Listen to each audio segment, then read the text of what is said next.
Murat of The Athletic is with us here on Winnipeg Sports Talk. Kevin Cheveldayoff spoke, and no surprise, proud of what the team was able to do. Disappointed they weren't able to beat the Dallas Stars and are still playing.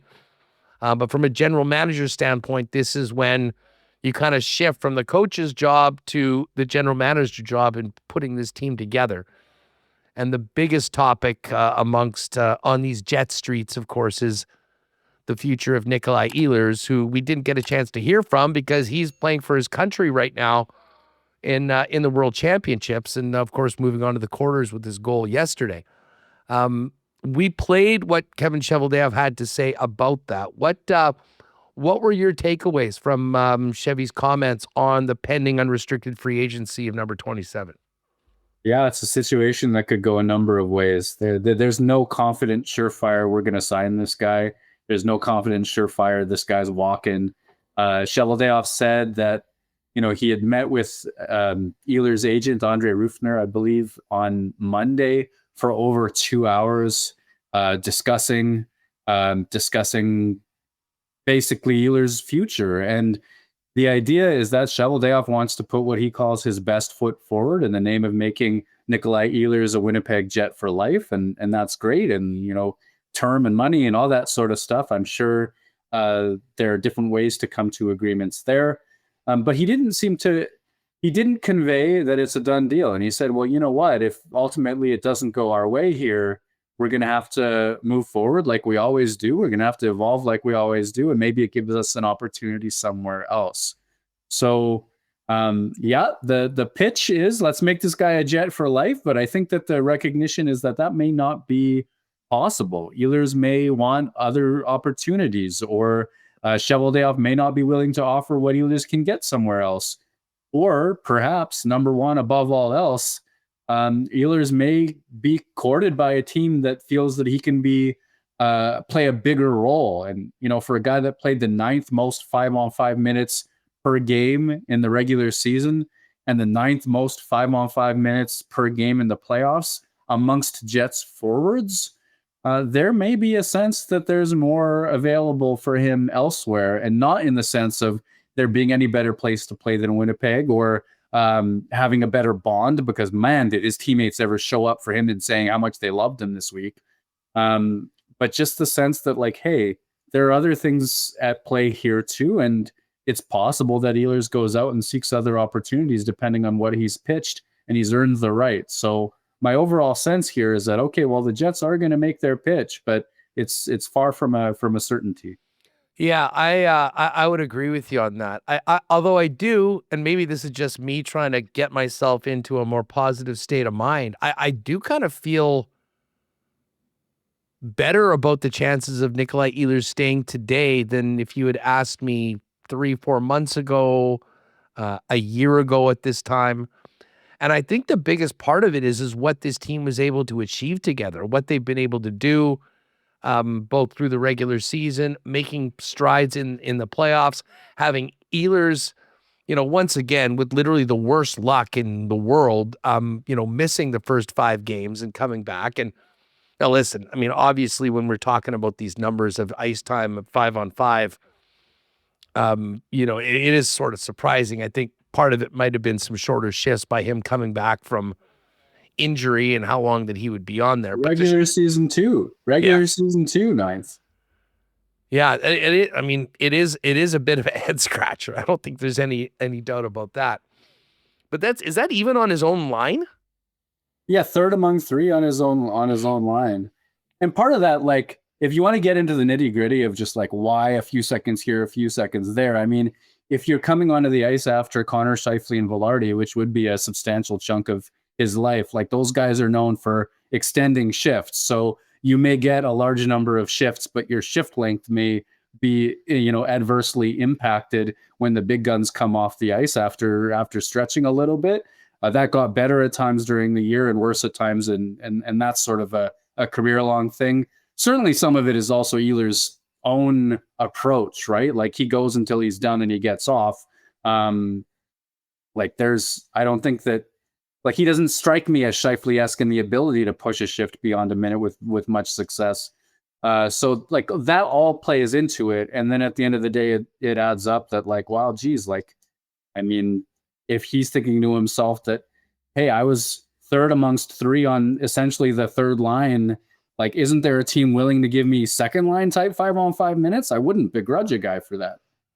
No, for sure. And I do wonder, would you prefer? I mean, hell, there's a bunch of teams that he could be first line without a doubt in this National Hockey League. Now, is it worth it to take more money to go to a team that might not be making the playoffs, and getting more ice time and probably getting more points, and being in a place that maybe you don't have as much chance to win, and you certainly aren't a part of something that he was such a big part of here in Winnipeg? And to me, Murat, it's pretty simple. I mean, he's going to be rich.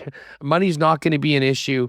If he's looking for the top dollar, well, you're going to go see who's getting the most and you're going to go there. I have no reason to say that's a yes or no on Nick. I don't know him well enough. But if it is not simply about that and there's more to it, to me, the selling point of the Winnipeg Jets and staying here is being a part of something that has changed and been built to what we've seen, like this team show on and off the ice this year. And obviously the chance to win. Obviously they've made big strides in that over the last few years as well. And, he's a notoriously relatively quiet guy. I mean, certainly, we weren't hearing leaks from his camp or anything throughout the year. I mean, this was going to be done at the end of the year. And, I have a feeling that, there'll be some meetings, a little bit of soul searching as to what is best for him. But the selling point of the Winnipeg Jets for Nikolaj Ehlers is what a big part of it he is. The bright future for this team that I think they all feel a part of. Because, listen, there's going to be no short of suitors. When you look at the free agents available this year, I don't know what people have suggested his market value will be. I would make an argument that there's a team or two that will be happy to pay over that if they could get that guy because of what he can do for teams. And to me, it's going to be the connection to his teammates, to the city, to this team, as to whether it makes the most sense for him to stay as a Winnipeg Jet. And listen, a few cautionary tales, too, for other players that have left here, and it hasn't quite been greener on the other side, if you know what I'm saying. Yeah, definitely. Geez, so much in there because this is such an important topic, especially with respect to the Jets' future. To Ehlers' credit and his agent's credit, you're absolutely right. There have been no leaks. I talk to people around the league. I talk to people who should have a certain degree of insight here, and the general consensus is, geez, that player deserves more minutes and will probably get them somewhere else. But who hasn't said that, in any sort of capacity is Nikolaj Ehlers or his agent. So they've handled themselves exactly the right way. And when I've spoken to Ehlers about it, as I did a couple of times over the course of the season, he said, I know you got to ask me this, fine. But I don't know where this is all going to go. And then so you sort of poke around it from other angles. And, a couple of things, he said and said again, how much he loves the city, how much he loves his teammates, how much he loves playing for his teammates. I asked him if he's ever felt that in another capacity. He said, no, this is a special thing that we have here. And he seems like an emotional, sentimental guy to a certain extent where that would have meaning for him. I again wouldn't begrudge him for searching for more opportunity, which other teams should be able to give him. And yet, like you say, it is a special situation here. When it comes to grass isn't always greener, I think that some of the guys that have come through here and then struggled elsewhere, you could sort of just tell from their context. There was no way Jacob Trouba was ever going to be a 50-point defenseman again because he wasn't going to get first unit power play time with Wheeler and Laine and Scheifele ever again. That was never going to happen. The Dubois thing is interesting in the way that he crashed in LA and then sort of found himself again in Washington. And beyond that, there's no one really that I can think of in the caliber of Ehlers. For me, it's always been a case of if this guy gets more ice time, he will produce more. He was close to becoming the first player ever at a point per game or better with his amount of ice time in the history of the NHL this season and fell just short of that. I think that there's more juice to squeeze from that particular or orange, lemon. I don't know what juice, whatever. But like, I think that there's more there, and whether it's Winnipeg ideally or somewhere else, like they're probably. It's tough for me until his body catches up with him, which is a reasonable thing, and say his earlier mid-30s once he's not as explosively fast. But up until that point, it's tough for me to see him being anything but productive. Do you take anything over the fact that Chevy mentioned that he was with Nick's agent for 2 hours on Monday, and that they'll be reconnecting with Nick after the World Championships at some point, which is available presumably before the 1st of July? Yeah, I do, and that's one of the things that moves the conversation from, oh geez, he's probably out, to like, wait a second, there might be something here. And I'm sure it'll come to those things, not just dollars, but term especially, and opportunity especially, kind of being second fiddle for as long as he's been. The idea that they're talking at length, though, that has to be an encouraging sign if you're looking for him to sign with the Winnipeg Jets. That wasn't the case with, say, like a year ago, Brendan Dillon's agent and Kevin Cheveldayoff, right? Like, I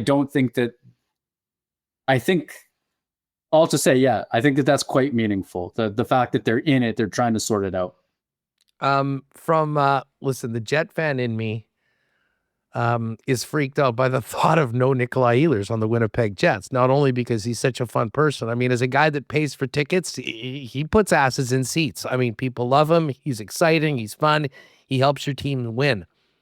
Not that I want to spend too much time on this, but where do the Jets go, and what does this team look like if Nikolaj Ehlers walks? Great question. Certainly they'd have cap room to spend, and I've envisioned different scenarios where they can afford to retain him and Velarde and Sandberg. And I see a lot of angst on the internet about, well, they would run out of room. I honestly don't think that they would, as long as they were judicious with their spending at the edges of the roster and no $5 million, $4 million deals for Mason Appleton or Brandon Tanev or whoever it might be. So I think that there's room. If they have the room that would have otherwise been allocated to him, then maybe they're able to go shopping. I don't think that Brock Nelson is as appealing of a UFA now as he would have been for the Jets as a trade addition based on how things went afterwards. And he'll, of course, have his choice of where he goes, depending on what his future holds. I've looked at various free agent lists, and it's tough for me to find the guy that you believe would fit, would sign in Winnipeg, and would not need to be dramatically overpaid. It's an awkward spot that, despite everything the Jets have built, the UFA element continues to be a weakness in terms of attracting some of those top end players. So yes, that there would be room. Yes, that there would be some sort of opportunity cost provided by that cap hit, but Cheveldayoff would really need to pull a rabbit out of his hat to use it in a way that was close to as impactful as Ehlers, in my opinion. He's pulled rabbits out of hats. Absolutely, he has. But the reason it's so remarkable is because of how tough it likely is. And so that would be a tough scene to be looking at. Yeah, well, it's it's going to give us lots to talk about over the next few weeks as we get into the offseason. That is for sure, because I don't think there's any doubt that the number one Jets topic right now is the future of Nikolaj Ehlers, and we hope he plays his ass off and has some great victories for his country at the World Championships, and then can sit down with the Winnipeg Jets and see if a more extended stay, as Cheveldayoff said, a Jet for life is still potentially on the table.